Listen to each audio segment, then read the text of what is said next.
Okay, buddy. So let's continue onward through our thermodynamics primer. So last time we were talking about different processes. I also mentioned how cycles are simply we go from one state to another and then back to that original cycle.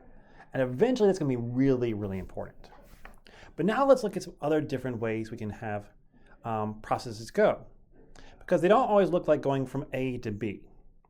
We can also have what's called steady flow process. So what do I mean by this? Well, when I say steady, I mean there's no change with time. In fact, that's one of those key words you're going to see in different problem statements, and you should definitely be careful with it. Because if I say something steady, nothing changes with time. Even if I have mass in and mass going out, the temperature inside of my system is going to be exactly the same even after a couple hours, if it's steady. Now, a large number of engineering devices are actually steady flow devices. So when we're looking through our problems, you're going to see this term quite a bit. If you're wondering what kind of devices are there, well, there are turbines, there are compressors, there are combustors, there are diffusers. There's all these different kinds of things. Why did I draw them in these shapes? Because this is how you draw a turbine, this is how you draw a compressor, this is how you usually draw a combustor. We're doing little diagrams. I know it's just different shapes, but it's, I'm not going to take the time to draw like the crazy number of blades in here just to show you that it's a turbine. There you go. That's a little better turbine. Happy now? Hopefully you are.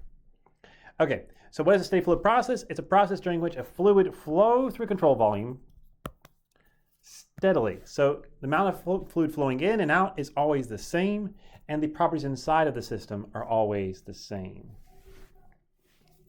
Now, most devices that have continuous operation that run for a long, long time are typically very steady flow, like turbines, pumps, boilers, condensers, heat exchangers, power plants, refrigeration systems.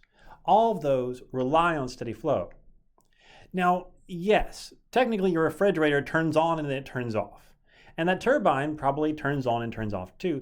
But we're not really talking about the turning on phase or the turning off phase. We're talking about the steady overall when it's running phase. Okay.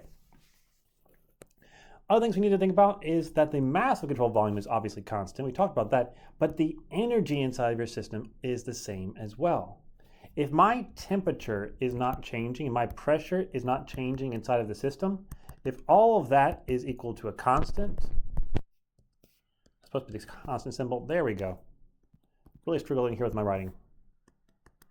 Then I have no change in energy. No change in energy whatsoever. So energy is also constant for these steady flow processes.